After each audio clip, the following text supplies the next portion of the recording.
Assalamualaikum.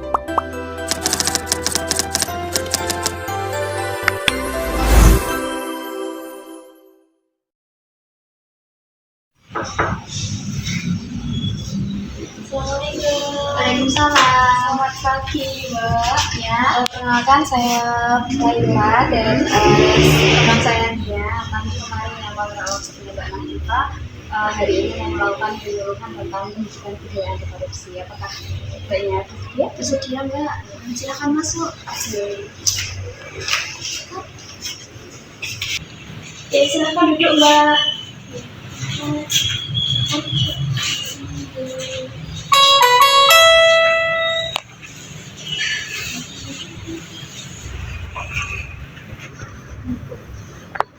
Iya. Oke, Mbak Nafita, hari ini saya dan teman saya mau melakukan penyuluhan tentang pendidikan anti korupsi, yaitu tentang fokus ke penyalahgunaan jabatan. Kemarin waktu kita ada koordinasi, Mbak Nafita itu merupakan salah satu daerah laporan ya. Iya benar Mbak. Nah, itu kami ingin mengedukasi, bukan bermaksud apa-apa, hanya sebagai antisipasi bahwasanya untuk meminimalkan kasus korupsi di Indonesia. Boleh Mbak? Boleh.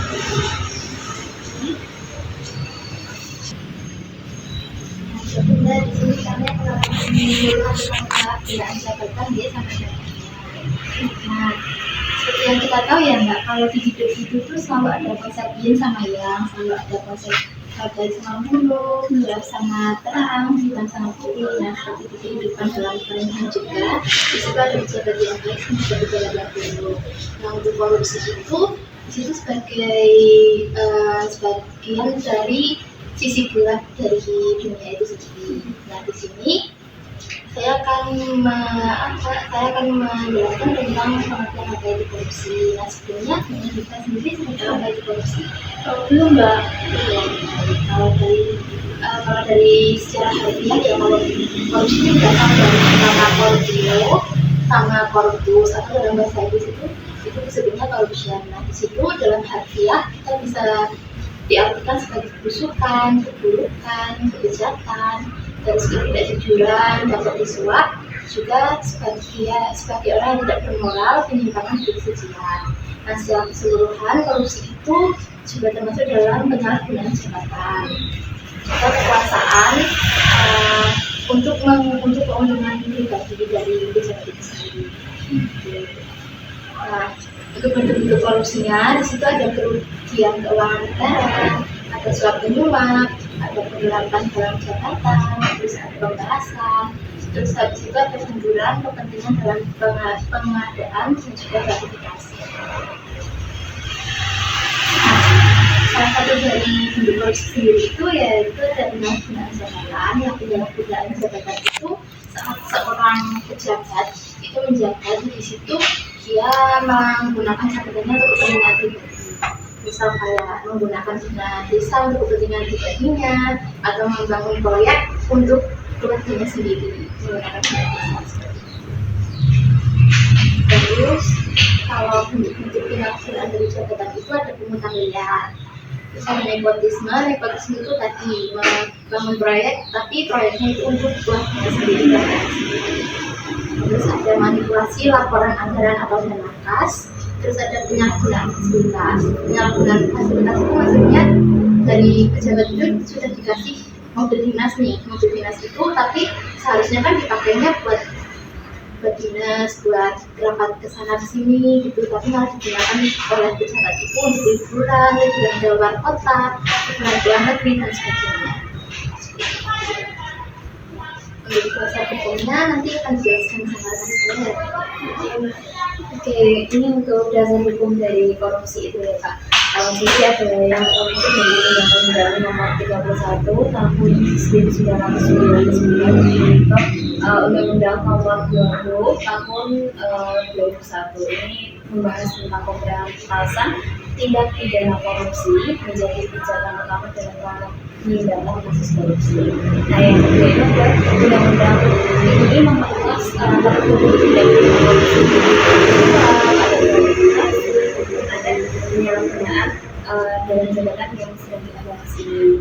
Kemudian selain itu dari KUHP pasal 374 ini juga mengatur tentang penyerapan dalam jabatan yang seringkali terkait dengan korupsi.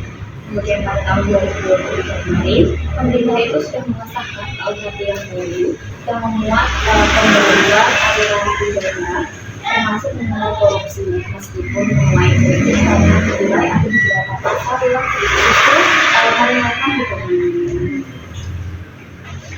Nah, untuk dampak korupsi pada masyarakat itu ada beberapa hal dilihat dari beberapa aspeknya. Misal yang pertama dari aspek ekonomi. Nah, korupsi itu dapat menghambat pertumbuhan karena menurunkan kepercayaan dari investor. Jadi ini akan menambah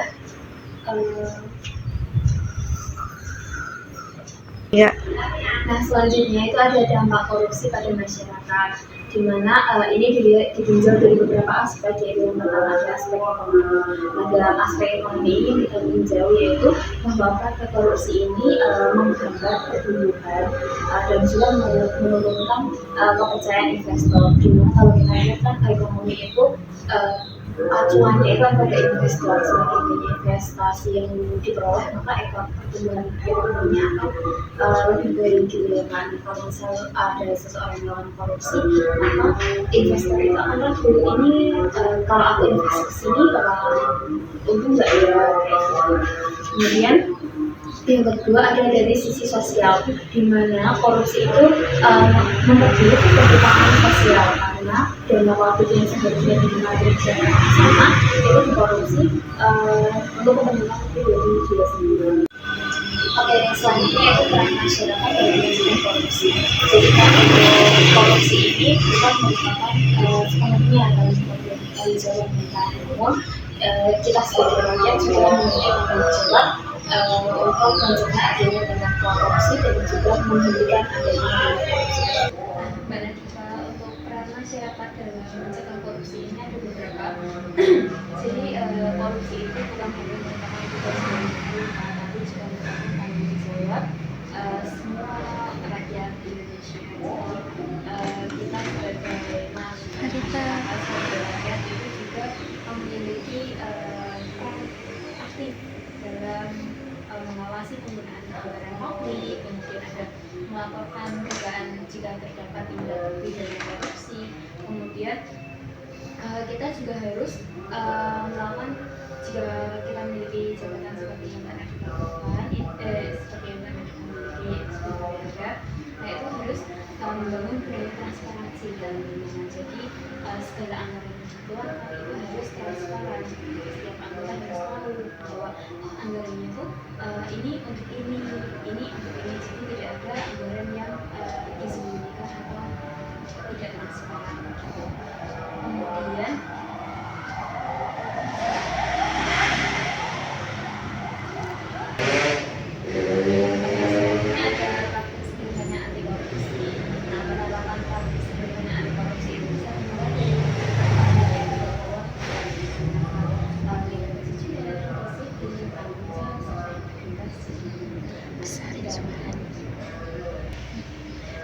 untuk praktek sederhana dari anti korupsi ini yaitu bisa kita mulai dari bentuk kecil, yaitu dari keluarga.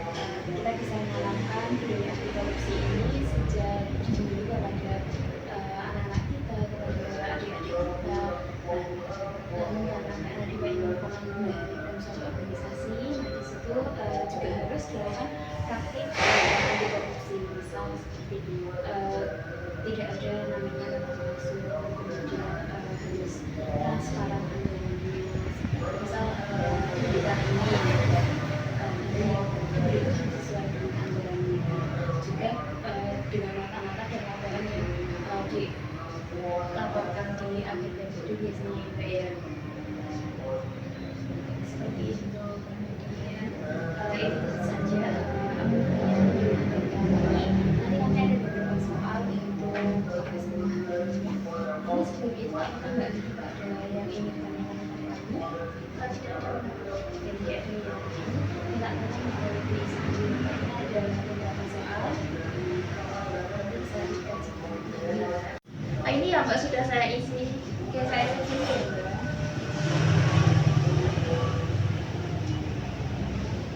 Oke, dari pertanyaan yang Mbak Nadifa sudah kerjakan ini sudah sesuai dan Mbak Nadifa sudah paham kalau dari pertanyaan ini. Namun sebelum saya sama langsung izin pamit, apakah ada yang ingin ditanyakan lagi? Saya sudah paham Mbak, insya Allah semuanya paham. Oke, alhamdulillah kalau Nadifa sudah paham. Untuk penyambungan dari ini cukup sekian. Kami mohon maaf jika terdapat tutur kata atau memang perbuatan yang kurang menyenangkan dari Mbak Nadifa. Kami mohon maaf sangat. Kalau begitu kami izin untuk diri Mbak. Saya izin kembali ke tempat. Terima kasih. Oh iya.